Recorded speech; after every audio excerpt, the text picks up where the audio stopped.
Dans les Écritures des prophètes, l'un des titres du Messie est le bras de l'Éternel. Les miracles de Dieu démontraient qu'il était le bras de Dieu sur terre. D'un simple toucher de sa main ou d'une simple parole de sa bouche, les malades et les mourants ont été immédiatement rétablis. Des foules nombreuses vinrent à lui, amenant avec elles des boiteux, des aveugles, des infirmes, des muets et beaucoup d'autres malades. On les déposa aux pieds de Jésus et il les guérit. Les paroles du prophète s'accomplissaient.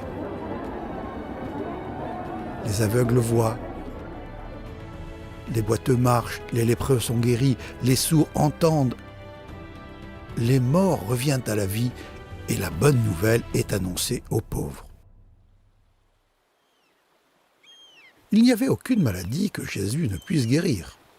Un lépreux vint à Jésus, se mit à genoux devant lui et lui demanda son aide en disant « Si tu le veux, tu peux me rendre pur. » Jésus fut rempli de pitié pour lui. Il étendit la main, le toucha et lui déclara « Je le veux, sois pur. »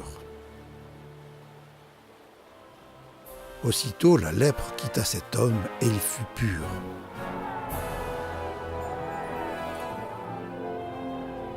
Au coucher du soleil, tous ceux qui avaient des malades atteints de divers maux les amenèrent à Jésus. Il posa les mains sur chacun d'eux et les guérit. Des esprits mauvais sortirent aussi de beaucoup de malades en criant « Tu es le Fils de Dieu !» Mais Jésus leur adressait des paroles sévères et les empêchait de parler, car eux savaient qu'il était le Messie. Jésus ne voulait pas que les démons témoignent à son sujet. Ces anges mauvais avaient été témoins de son autorité et de sa puissance lorsqu'il avait créé les cieux et la terre par sa parole. Il frissonnait en se rappelant le jour où il les avait chassés du ciel. À présent, Dieu vivait sur la terre sous la forme d'un homme. La domination de leur maître s'effondrait. Le roi de gloire avait envahi leur territoire. Partout où Jésus allait, le pouvoir de Satan faiblissait. Partout où Jésus allait, la malédiction du péché était inversée. Les miracles étaient accompagnés d'un message. Le moment est arrivé et le royaume de Dieu est proche.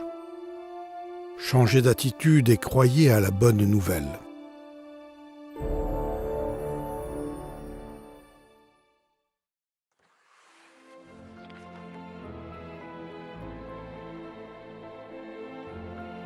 Jésus a choisi 12 hommes pour qu'ils soient ses compagnons de route et qu'ils apprennent de lui.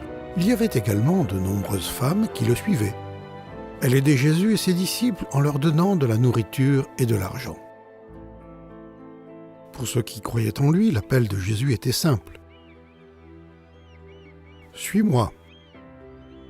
Mais un prix était attaché à son appel, un prix élevé. Celui qui aime son père ou sa mère plus que moi n'est pas digne de moi. Celui qui aime son fils ou sa fille plus que moi n'est pas digne de moi. Puisque plusieurs de ses disciples étaient pécheurs, Jésus a souvent passé la journée près de la mer de Galilée. Les gens venaient de tout lieu pour le voir. Jésus se mit de nouveau à enseigner au bord de la mer. Une grande foule s'étant assemblée auprès de lui, il monta et s'assit dans une barque sur la mer. Après un jour d'enseignement, Jésus a dit à ses disciples « Passons de l'autre bord ». Puisqu'ils étaient déjà dans le bateau, ils se mirent en route, laissant la foule derrière eux. Et voilà qu'un vent violent se mit à souffler. Les vagues se jetaient dans la barque, à tel point que déjà la barque se remplissait d'eau.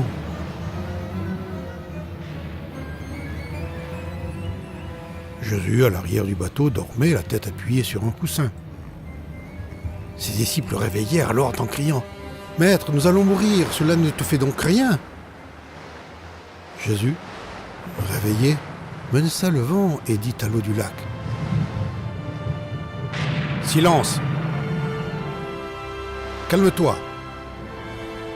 Alors le vent tomba et il y eut un grand calme. Puis Jésus s'adressa aux disciples. « Pourquoi avez-vous si peur ? N'avez-vous pas encore confiance ?» Ils éprouvèrent une grande frayeur. « Qui est donc cet homme pour que même le vent et les flots lui obéissent ? Qui est cet homme ? » 1000 ans auparavant, le prophète David avait déjà répondu à la question. Dans leur détresse, ils ont crié à l'Éternel et il les a délivrés de leur angoisse.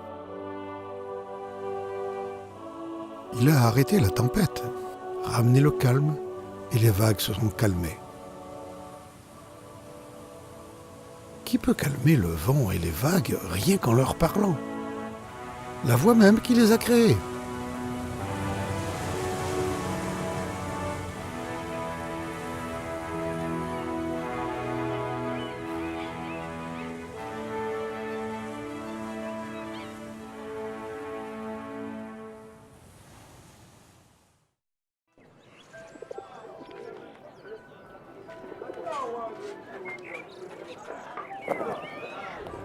Un jour, 4 hommes portant un brancard ont apporté un homme paralysé à la maison où Jésus se trouvait.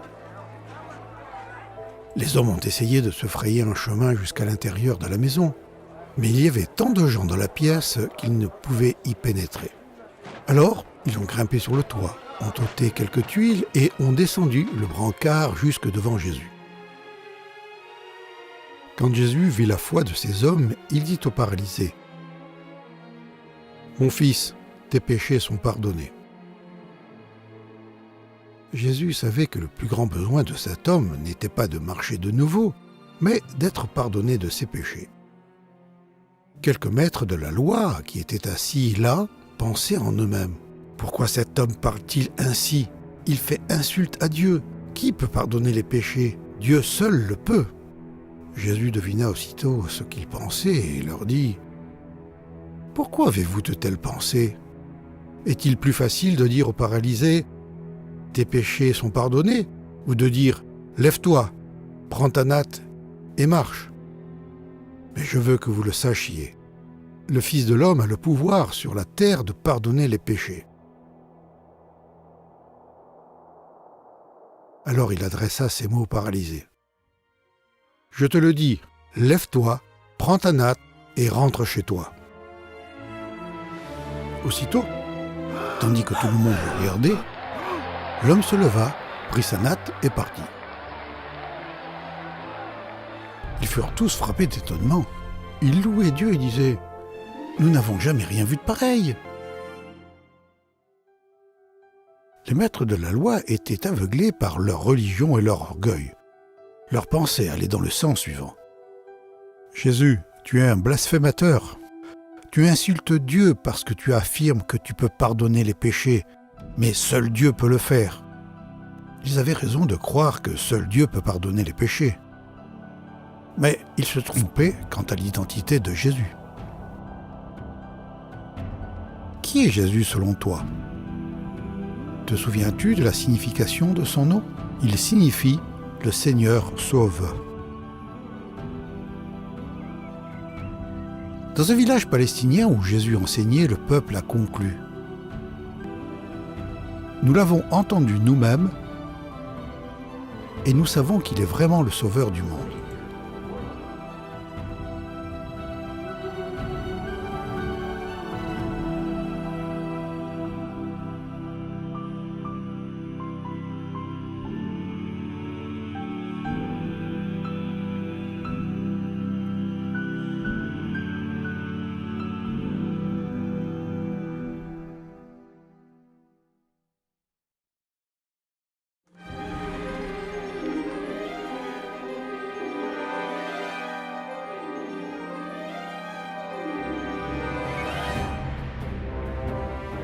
Jésus avait le pouvoir sur l'ensemble de la création.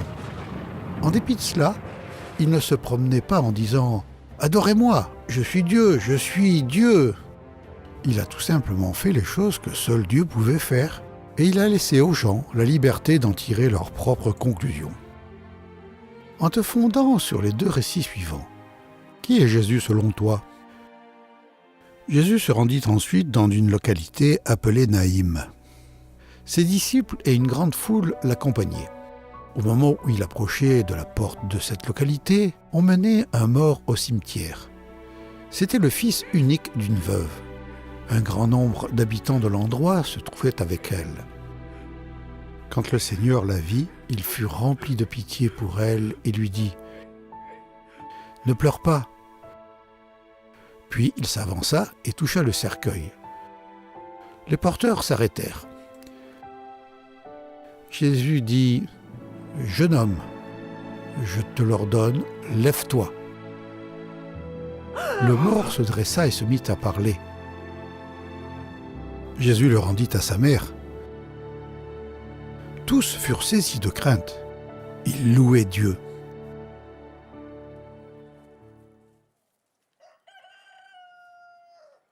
Un autre jour, Jésus était en visite chez deux sœurs dans le deuil, Marthe et Marie.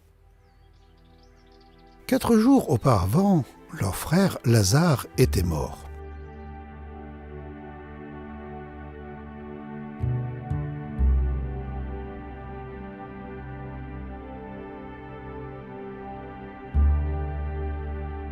Marthe dit à Jésus, « Seigneur, si tu avais été ici, mon frère ne serait pas mort. »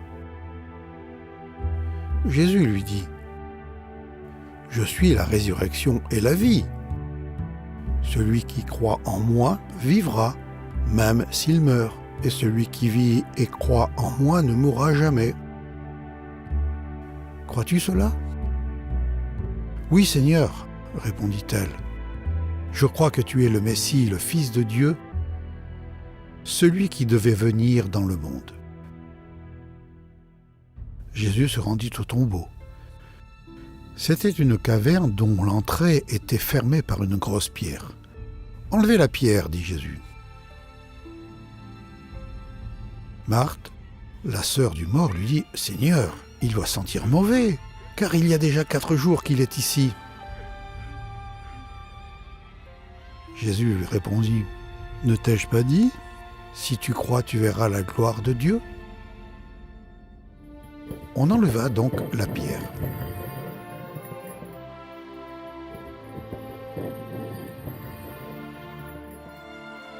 Il cria très fort, « Lazare, sors de là !»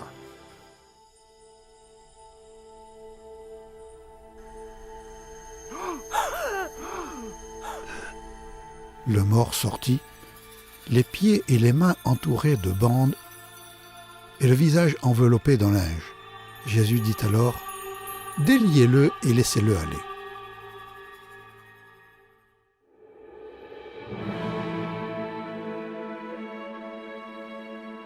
Le Seigneur Jésus est la seule personne de l'histoire qui pouvait dire « Je suis la résurrection et la vie ».